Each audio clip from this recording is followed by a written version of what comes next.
Olá, eu sou Rafael, sou oncologista do Grupo SOIN e hoje eu estou aqui com o Dr. Vinícius Conceição, também oncologista do nosso grupo, para falar um pouco sobre o que muda no tratamento dos pacientes com câncer de pulmão depois do maior congresso de oncologia clínica do mundo, a ASCO. A ASCO aconteceu agora, dos dias 29 a 31 de maio, e dessa vez, por causa da pandemia do coronavírus, foi virtual.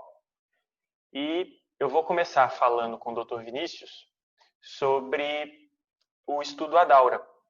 Vou perguntar para ele, Dr. Vinícius, eu queria conversar com você, queria que você me dissesse o que você acha do estudo Adaura e o que ele muda na vida dos nossos pacientes com câncer de pulmão hoje. Tudo bem, Rafael? Eu acho que o Adaura, em termos de câncer de pulmão, foi um dos estudos, se não o estudo mais importante apresentado na ASCO, tanto é que foi plenária a sessão que reúne os resultados realmente que trazem mais impacto na maioria das vezes. E o Adaura ele é importante, foi o primeiro estudo que mostrou um real benefício de uma droga oral, que é um inibidor de tirosina quinase, ele tem uma ação específica, o que a gente chama de terapia-alvo, no tratamento adjuvante, que é quando você, na verdade, vai completar o tratamento, vai fazer um tratamento pós a ressecção cirúrgica naqueles pacientes que têm doença localizada, então câncer de pulmão, com uma doença passível ainda de cura. Então, esse estudo, ele reuniu pacientes com subtipo específico de câncer de pulmão, que é o adenocarcinoma de pulmão, que é o mais comum, que tem uma mutação-alvo também específica, né, num gene chamado EGFR, principalmente mutações ativadoras desse gene.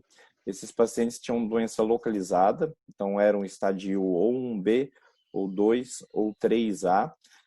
Tinham sido submetidos à ressecção cirúrgica completa, com margens negativas, então o tumor tinha sido completamente retirado. E eles podiam ou não terem recebido algum tratamento adjuvante com quimioterapia, que é o padrão hoje, principalmente nos estadios 2 e estadios 3.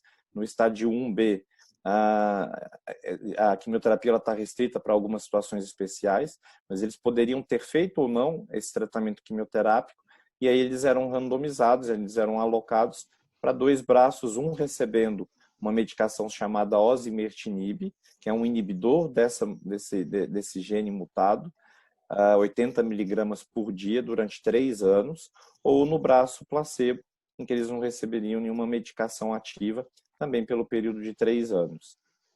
Esse estudo ele era planejado, ele era duplo cego, e ele foi aberto antes, então o comitê externo avaliador ele recomendou que o estudo fosse retirado cego, fosse aberto, com 2 anos de antecedência do previsto, porque os resultados demonstrados já nessa primeira análise foram bastante impactantes, mostrando uma redução importante no risco da doença recidivar, pelo menos nesse follow-up mediano de 22 meses que o estudo teve.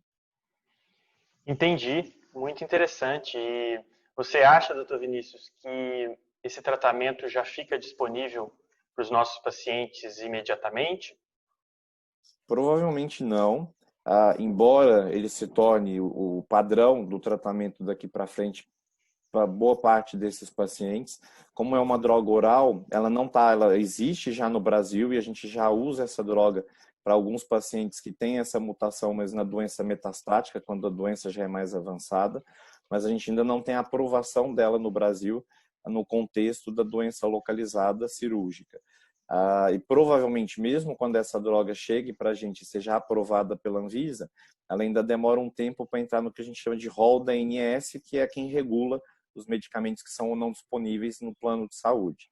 Então, eu acredito que a gente provavelmente só vai ter essa droga regulada e fornecida pelos planos de saúde, provavelmente daqui a 1 ano e meio a 2 anos, mas a droga ela deve ser aprovada num tempo mais curto para ser comercializada no Brasil. No sistema público, então não existe uma previsão mesmo, isso provavelmente deve demorar muitos anos ainda, se é que algum dia a gente vai conseguir ter esse tipo de tratamento no sistema público. Certo, Tá bom? interessante. Acho que esse foi um dos estudos mais importantes, mas tem um outro estudo que eu acho que vale a pena comentar, que é um estudo que avaliou uma medicação para um outro gene chamado HER2, na verdade é um receptor de membrana chamado HER2, que a gente já trata há muito tempo para câncer de mama, mas esse gene ele pode estar ou mutado ou superexpresso também no câncer de pulmão, no adenocarcinoma. E esse estudo ele mostrou um benefício de uma droga nova, na verdade é um anticorpo monoclonal que já existe, que é o trastuzumab, mas associado a uma quimioterapia, então é um anticorpo conjugado associado a um inibidor de topoisomerase 1, o estudo do DEFINIT, Lang-1, acho que vale a pena comentar também, Rafael, se você quiser dar a sua impressão sobre esse estudo, acho que ele foi também bastante importante. Isso, é interessante, doutor Vinícius, puxar esse assunto, esse estudo, porque ele é em outra situação. O primeiro que você citou é depois da cirurgia dos pacientes. E esse seria para pacientes já com vários tratamentos realizados, pacientes metastáticos, e que tivessem essa mutação nesse gene HER2. E essa nova medicação é uma medicação muito direcionada e que tenta levar uma quimioterapia diretamente nas células que têm essa hiperexpressão ou essa mutação do HER2. E essa medicação foi testada e mostrou uma boa eficácia nos pacientes no estudo fase 2, de um braço só, com uma sobrevida global mediana de 14 meses para esses pacientes e uma taxa de resposta, que era o principal objetivo do estudo, de 61%. E isso são dados muito importantes e que trazem mais possibilidades para os nossos pacientes num estágio mais avançado, depois de outros tratamentos já aprovados para câncer de pulmão. Você queria adicionar mais alguma coisa, doutor Vinícius? Eu acho que esse estudo ele foi importante porque esses pacientes, igual você disse, eles já eram politratados. A média de tratamentos prévios eram de 2 tratamentos, mas tinham pacientes que já tinham feito até 6 tratamentos diferentes e quase metade dos pacientes, 45% deles, tinham metástase cerebral. E aí você vê uma taxa de resposta de 62% e uma taxa de controle de doença de 90%. Realmente são dados bastante expressivos numa doença já grave e avançada. Mas acho que é Sim. isso, Rafael. Acho que teve vários outros estudos interessantes, mas acho que esses dois, um no contexto adjuvante e o outro na doença metastática, acho que são os mais, acho que foram os que trouxeram realmente um impacto maior desse congresso. Certo. Então é isso. Obrigado por assistirem e teremos atualizações de outros tipos de tumores ao longo da semana. Muito obrigado. Tchau, tchau. Obrigado, até logo.